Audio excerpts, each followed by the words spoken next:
Welcome back, everybody, to the Deep Dive. Today, we're going to be talking about a company called Invicta Watch Group. Okay. And we've got quite a few sources here. We've got some press releases, some background info, a couple of articles from, watch enthusiast blogs and forums. So we're going to be taking a deep dive into this company and trying to figure out what makes them tick. Yeah, they're a really interesting company, and I think what's especially fascinating about Invicta is they're not just selling watches. Right. They're really selling a whole, a piece of a story, right? Oh, interesting. A story of kind of accessible, luxury, bold design, and a bit of controversy as well. Ooh, okay. So we've got intrigue. We've got maybe some drama, some controversy. I like where this is going. So, yeah, I mean, I think a lot of people listening are probably familiar with Invicta. Maybe they own an Invicta watch. Maybe they've seen them, advertised online or in stores. Yeah. But I think there's a question of, are they all hype? Are they all marketing?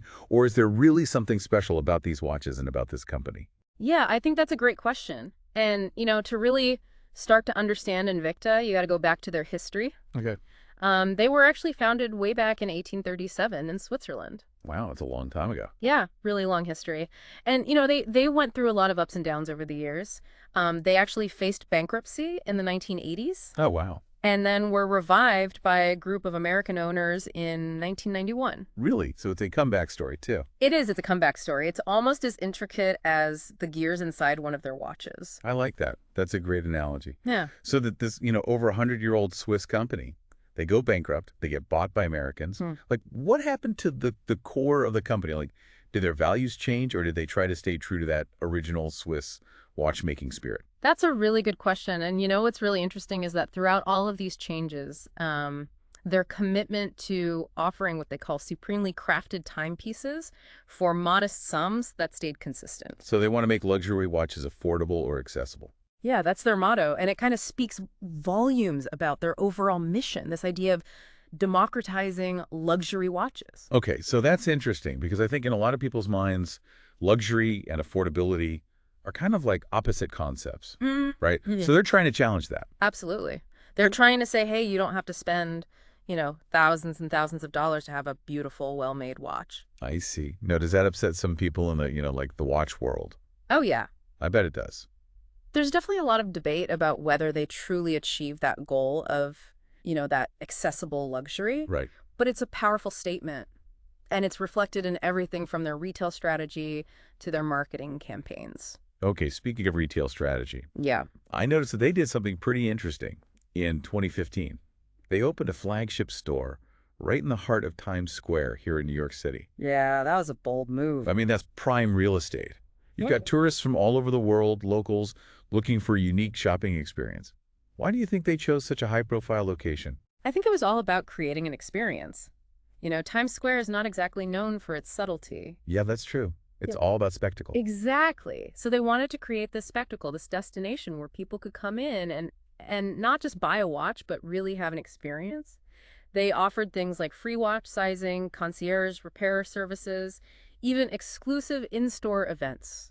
So it's like the whole package. Mhm. It's not just a transaction, it's an event. Exactly. And it didn't stop there. They actually opened a second store in New York City just a year later at the Westfield World Trade Center.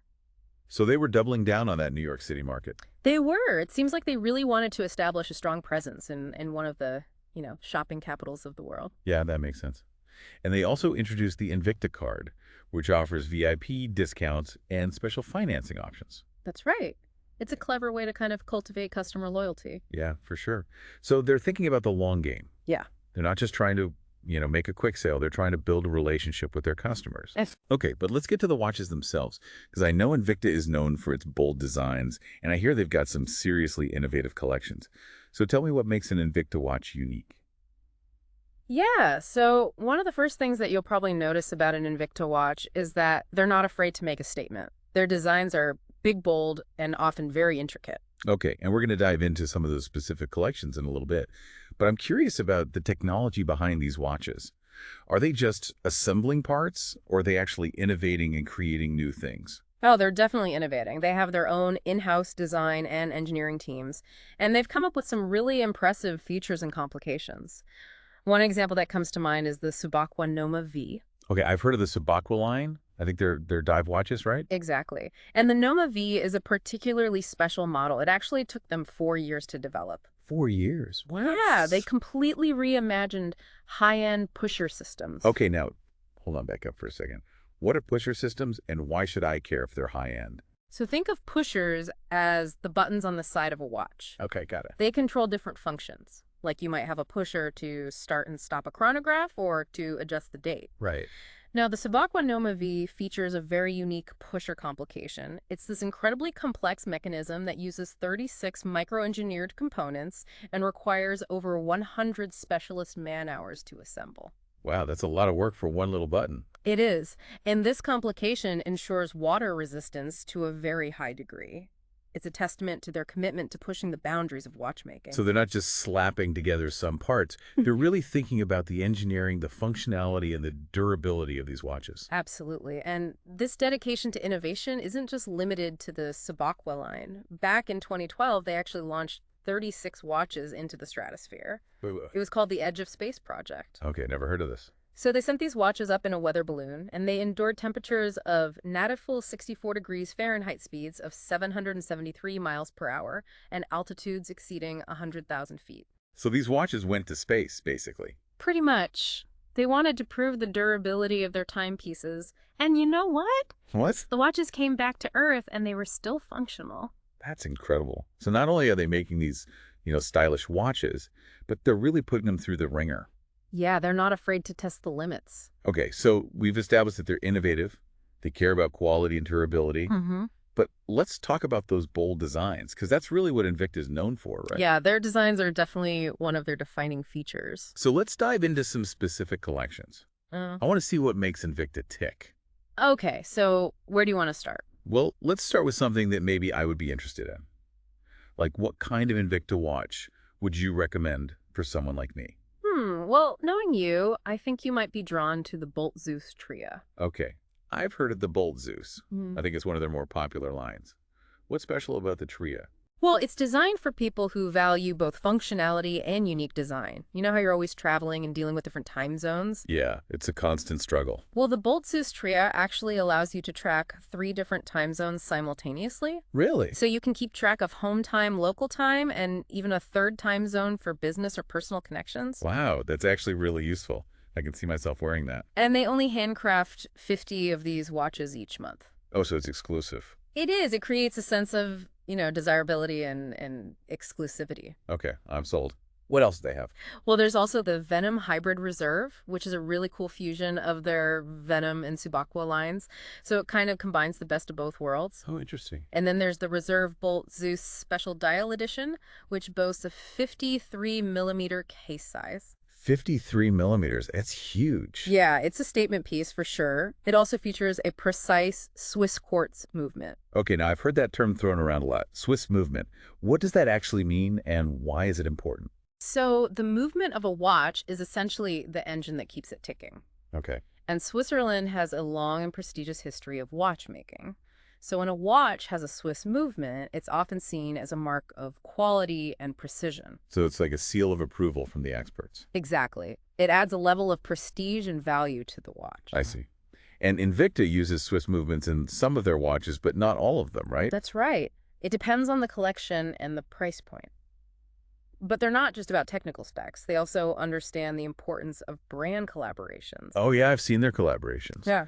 They've partnered with everyone from NFL Hall of Famer Jason Taylor to actress Gabrielle Union to Disney to Star Wars, Marvel, DC Comics, even the artist Romero Brito. They're not afraid to branch out and partner with some really diverse and interesting brands and individuals. Yeah, it's pretty impressive. It's like they're trying to appeal to every possible fandom and interest group. Absolutely. And it creates a lot of buzz and excitement around their brand. So it's a win-win for both Invicta and their collaborators. But I'm also curious about their commitment to social responsibility, because I read that they were very involved in hurricane relief efforts in Puerto Rico back in 2017. Yeah, that's right. In response to Hurricane Maria, they sent a lot of aid and supplies to Puerto Rico. And their CEO, Ayal Lalo, was actually personally involved in delivering aid. Oh, wow, that's impressive. It shows that they're not just about profits, they actually care about people. Yeah, it definitely adds another dimension to their brand image. Okay, so we've talked about their history, their commitment to innovation, their bold designs, their strategic collaborations, and even their philanthropic efforts. But there's still this big question looming over the entire discussion. Does Invicta actually deliver on its promise of accessible luxury? That's the million-dollar question, isn't it? And to answer that, we need to dive into their pricing strategy, which is often the subject of much debate. Ooh, sounds intriguing. I'm ready to delve into that. Let's do it. Okay, so, we were just talking about accessible luxury and how Invicta tries to achieve that. Right. And I think the next logical step is to talk about their pricing, because I know that's something that gets people talking. Yeah, their pricing strategy is definitely unique. Okay, so give me the rundown. All right, so Invicta sets these really high manufacturers' suggested retail prices, or MSRPs. MSRPs, okay. And you'll see a watch listed for, like, thousands of dollars. Oh. But then... They offer huge discounts. Exactly. Sometimes up to, like, 90% off. 90% off. So you could get a watch that's supposedly worth thousands of dollars for just a couple $100. Yeah, you see that a lot, and it makes you feel like you're getting this incredible deal. Right. I mean, who doesn't love a bargain? Oh. But does this strategy actually work? Like, does it actually help them sell watches? Oh, it definitely works. I mean, people love a deal, but it also raises some questions. Like what? Well, some people argue that this approach, while it's clever marketing, it creates this impression that the watches aren't actually worth their original price. Oh, so it's like they're inflating the price just to make the discount seem bigger? Kind of. And it can make people wonder, if they're really getting a high-quality product or if they're just falling for a marketing gimmick. That's interesting, because I think in a lot of industries, we see this idea that you get what you pay for. Yeah. So if something is really cheap, we assume it's probably not that good. Right. But Invicta is trying to challenge that perception. By saying, hey, you can have a luxury watch without spending a luxury price. Exactly. And that's where their commitment to innovation and those unique design elements we talked about earlier come into play. So they have to prove that their watches are more than just clever marketing. Right. They have to show that they're actually well-made and offer features that justify the price, even the discounted one. Okay, I see. So it's like they're constantly trying to walk this tightrope between affordability and perceived luxury. Yeah, it's a delicate balance. And I imagine it's even more challenging when you consider that they're making watches for such a diverse audience. Absolutely. They've got these high-end collections like the Subakwa Noma V with all those intricate complications, Right. But then they also have more affordable models that might not have the same level of craftsmanship. So there's a bit of a range in terms of quality and price. There is. And it's up to the consumer to do their research and figure out which Invicta watch is right for them. Right. I mean, it's like with any purchase, you have to be an informed consumer. Exactly. But let's talk more about those collaborations, because I think that's another way that Invicta is trying to appeal to a wider audience. Yeah, those collaborations are really interesting. They've partnered with everyone from Disney and Star Wars to Marvel and DC Comics, even artists like Romero Brito. It's like they're tapping into every possible fandom. They are, and those fandoms come with passionate fan bases who are eager to own a piece of their favorite franchise. Imagine you're like a diehard Star Wars fan, and you see an Invicta watch with Darth Vader on the face. You're going to want that watch. I'm going to want that watch. And by strategically launching these collections alongside, major movie releases and events, they're really capitalizing on that pre-existing excitement. Like those Star Wars watches that came out on Force Friday. Exactly. That's genius marketing. It is. Yeah. And it allows them to reach beyond traditional watch buyers. Someone who might not normally buy a luxury watch might be tempted by a limited edition Star Wars or Marvel watch. Right, because it's not just a watch, it's a collectible. It's a piece of their fandom. It's a way to express their identity. Exactly. And I think that's really clever, because they're not limiting themselves to any one niche. No, there's something for everyone. Whether you're a sports fan who loves Jason Taylor. Right. Or a fashionista who's obsessed with Gabrielle Union. Or a comic book nerd who wants to rep their favorite superhero. Exactly. And I think that's one of the reasons why Invicta has been so successful. Yeah, they've carved out a space for themselves in the watch market by appealing to a wide range of consumers. From casual buyers to serious collectors. Exactly. Okay, so we've talked about the pricing, the collaborations, and the fact that they're making watches for a really diverse audience. But I also want to address the elephant in the room. What's that? The criticisms. Because let's be real, not everyone is a fan of Invicta. That's true. There are definitely some criticisms leveled at the brand. Okay, so lay it on me. What are people saying? Well, some critics argue that their focus on large, flashy designs prioritizes aesthetics over functionality. So they're all about the bling. Some people feel that way. They think some of the designs are a bit too much, a bit over the top. Too big, too bold, too much going on? Yeah, they think Invicta sacrifices subtlety and elegance for sheer size and, all those bells and whistles. Okay, so it comes down to personal taste. I think so. Yeah. Some people love those big, eye-catching statement pieces, Right. while others might prefer something more understated. Makes sense. Is there anything else? Yeah, another point of contention is their use of materials. Okay. While they do incorporate high-quality components like Swiss movements in some Wow. of their watches, they also utilize more affordable materials in others. So it's not always top of the line across the board. Right. For example, they might use a mineral crystal instead of a sapphire crystal, which is known for its scratch resistance. Ah, so you might be paying a premium for a watch with the Swiss movement and a sapphire crystal. Right. But another model that's being sold at a similar price point after the discount might have a less durable material. Exactly. And that can be a bit of a gamble for consumers. Right, because you don't always know what you're getting. And it also goes back to that question of perceived value. Are you getting what you pay for? Or are you paying for the brand name and the marketing hype? That's a great question.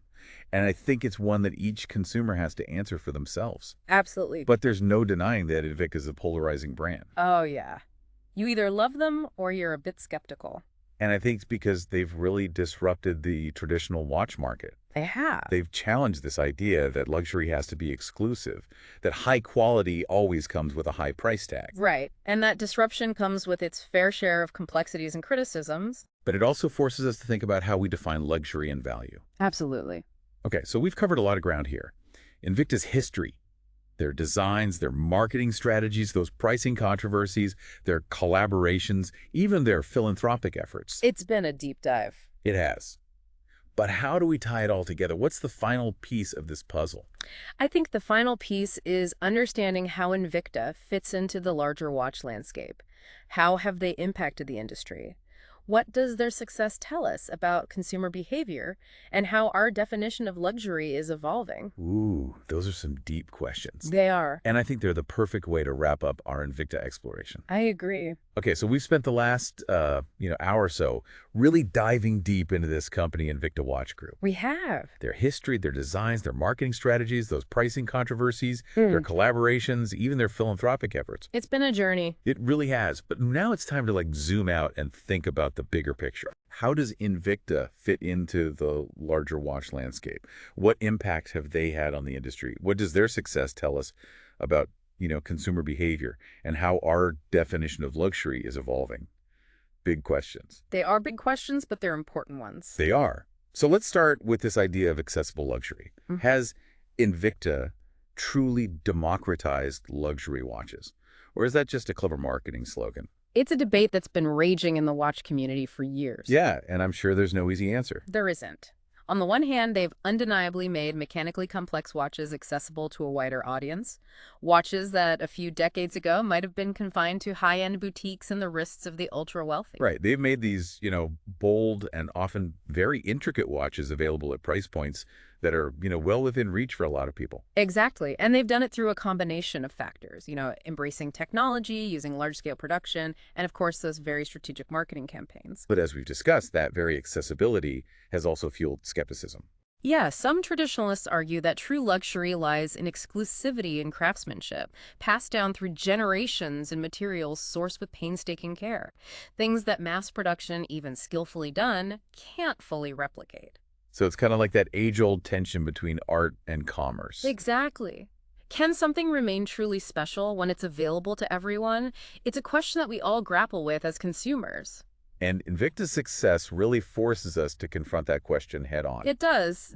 Do their watches, despite their, bold designs and technical innovations, carry the same weight, the same symbolic value as their higher-priced counterparts from those storied Swiss brands? It's something to think about. It is. And I think it ultimately comes down to consumer perception. Yeah. The value we assign to an object is subjective. Yeah. It's influenced by so many factors. Absolutely. Everything from brand storytelling to personal associations to even our own aspirations plays a role. And Invicta understands this. They've mastered the art of storytelling. They have. They know how to create an experience around their brand. Their collaborations with those pop culture icons and celebrities, that edge of space stunt, even those big, bold designs, it all contributes to a certain image. They're not just selling timepieces, they're selling a lifestyle. And for a lot of people, that's enough. Right. They're not necessarily worried about what the watch snobs think. They just want a cool watch that makes them feel good. And maybe sparks a conversation. Exactly. And there's nothing wrong with that. No, not at all.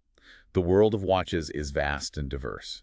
There's room for heritage brands and disruptive newcomers, for minimalist timepieces and bold statement pieces for every taste and budget. Exactly. And I think that's what's so interesting about Invicta. They've found their niche, and they've filled it with a dazzling array of watches that appeal to a broad spectrum of people. They've challenged the status quo, pushed the boundaries of design, and forced us to rethink our assumptions about luxury and value. And perhaps that's their greatest legacy. So where does Invicta go from here? That's a good question. Will they maintain this momentum? Will they continue to court controversy? Or will they evolve yet again, surprising us with new innovations and collaborations? Only time will tell. It will. Yeah. But one thing's for sure, Invicta has made their mark on the world of watches. They've really shaken things up. They've proven that there's more than one way to measure time and more than one way to define value. And on that note, I think we've reached the end of our Invicta deep dive. We've covered a lot of ground. We have. We've explored their origins, their innovations, their strategies, their impact. But ultimately, the most important question is, what did you take away from this journey? What resonated with you, what surprised you, and most importantly, what are your own thoughts on Invicta's brand of accessible luxury? We'd love to hear your insights. So keep exploring, keep questioning, and until next time, happy diving.